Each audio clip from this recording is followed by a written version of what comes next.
10 محرم الحرام کو دسترخوان وسیع کرنا کیسا ہے؟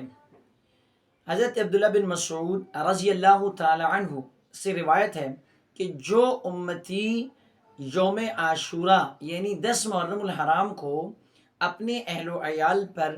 رزق میں فراخی کرے گا، فراوانی کرے گا، دسترخوان کو وسیع کرے گا، اللہ رب العالمین پورا سال اس کے رزق میں فراخی اور وسعت،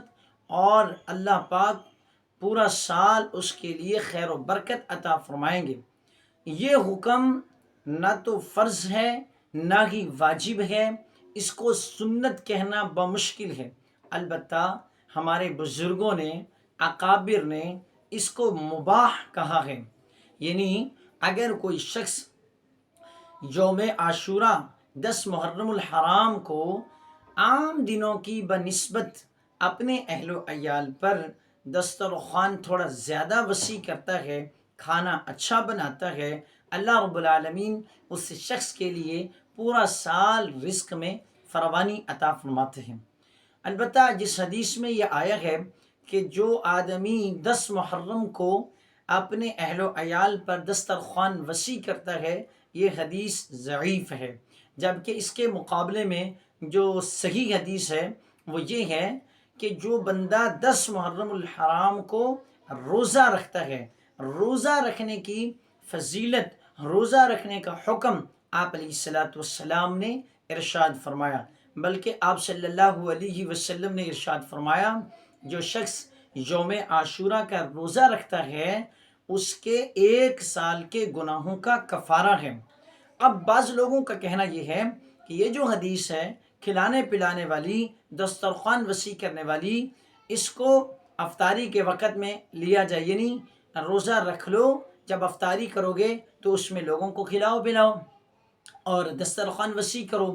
تو دیکھیں افطاری کا جو وقت ہے یہ 11 محرم میں آ جاتا ہے۔ بعض لوگوں کا کہنا یہ ہے کہ 9 محرم کی شام کو اور 10 محرم کی رات شروع ہو جاتی ہے، اس وقت کھلایا پلایا جا سکتا ہے۔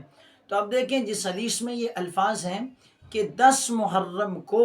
جو آدمی اپنے اہل و عیال پر رزق میں فراوانی کرے گا، تو اس حدیث میں 10 محرم کا دن معلوم ہوتا ہے، نہ کہ 10 کی رات معلوم ہوتی ہے۔ خیر، میں کہنا یہ چاہتا ہوں کہ یوم عاشورہ کے بارے میں ہمارا عقیدہ وہی ہونا چاہیے جو ہمارے نبی پاک صلی اللہ علیہ وسلم نے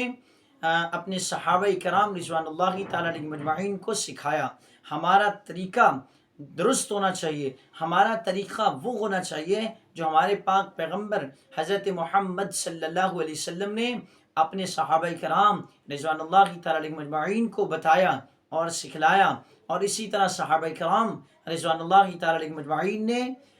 تابعین، اور پھر تابعین نے تبع تابعین کو، اور پھر وہاں سے بزرگان دین کی معرفت سے وہ طریقہ ہم تک پہنچا۔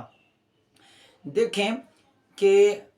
کوئی شخص ہوتا ہے تو اس کا ایک شجرہ نسب ہوتا ہے کہ یہ فلاں کا بیٹا ہے، فلاں اس کا باپ ہے، فلاں اس کا دادا ہے، فلاں اس کا پردادا ہے۔ اگر وہی شجرہ نسب چلتے چلتے اوپر تک پہنچ جائے تو وہ شخص معزز اور محترم شمار کیا جاتا ہے، لوگوں کی نظر میں وہ شخص پسندیدہ ہوتا ہے۔ اور اگر اس کا شجرہ نسب بیچ میں راستے میں کہیں گم ہو جائے یا کٹ جائے تو وہ شخص مشکوک نظر آتا ہے اور لوگ اس کو ناپسند سمجھتے ہیں، معزز اور محترم ہرگز نہیں سمجھتے۔ اسی طرح اعمال کا بھی ایک شجرہ نسب ہے، وہ عمل جو اوپر چلتے چلتے نبی پاک صلی اللہ علیہ وسلم تک پہنچ جائے وہی عمل ٹھیک ہے، وہی عمل نیکی ہے، وہی عمل دین ہے، وہی عمل شریعت ہے۔ جو عمل جس کا شجرہ نسب بیچ میں سے کٹ جائے یا راستے میں کہیں گم ہو جائے تو وہ عمل نیکی نہیں ہے، وہ عمل دینی نہیں ہے، وہ شریعتی نہیں ہے، بلکہ شریعت کی اصطلاح میں اس عمل کو بدعت کہتے ہیں، اس کو فاسق اور فاجر کہتے ہیں، اس کا دین کے ساتھ کوئی تعلق ہی نہیں ہوتا۔ تو اس لیے اعمال وہی کریں جو ہمارے نبی پاک صلی اللہ علیہ وسلم نے کرنے کا حکم دیا، کیونکہ آپ علیہ الصلاۃ والسلام نے جو حکم دیا وہ بذات خود نہیں بلکہ اللہ کے محبوب صلی اللہ علیہ وسلم کو جو وحی کی جاتی تھی، حضور نبی پاک صلی اللہ علیہ وسلم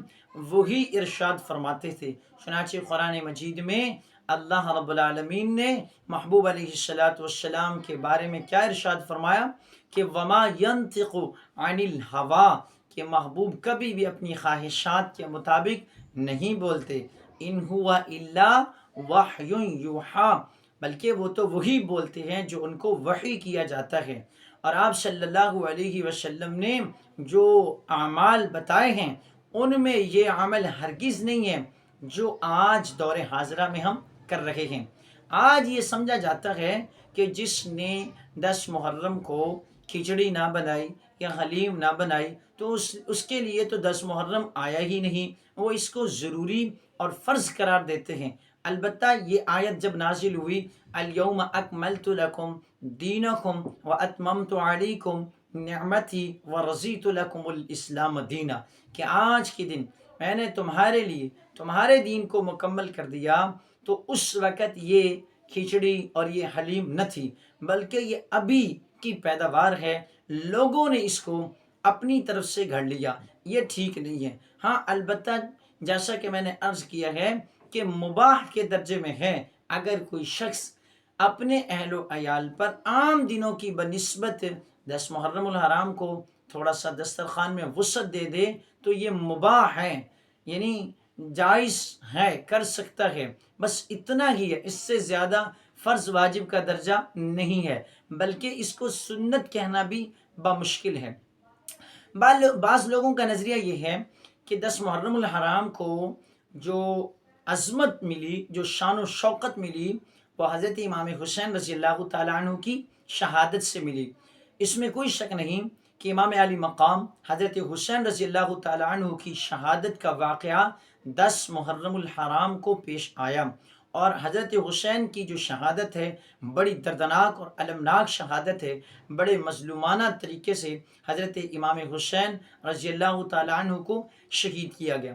بلکہ اللہ رب العالمین نے 10 محرم الحرام کو پہلے سے عزت اور احترام والا بنایا، محرم کے مہینے کو پہلے سے عزتیں عطا فرمائیں۔ حضرت امام حسین کی شہادت کے لیے اللہ نے 10 محرم کے دن کو منتخب کیا، تو 10 محرم کے دن میں حضرت حسین کی شہادت کا ہونا گویا کہ 4 چاند لگ جانا، حضرت حسین کی شہادت اس مقدس اور محترم اور معزز اور احترام والے دن میں ہوئی۔ اللہ تعالی ہم سب کو عمل کرنے کی توفیق عطا فرمائے۔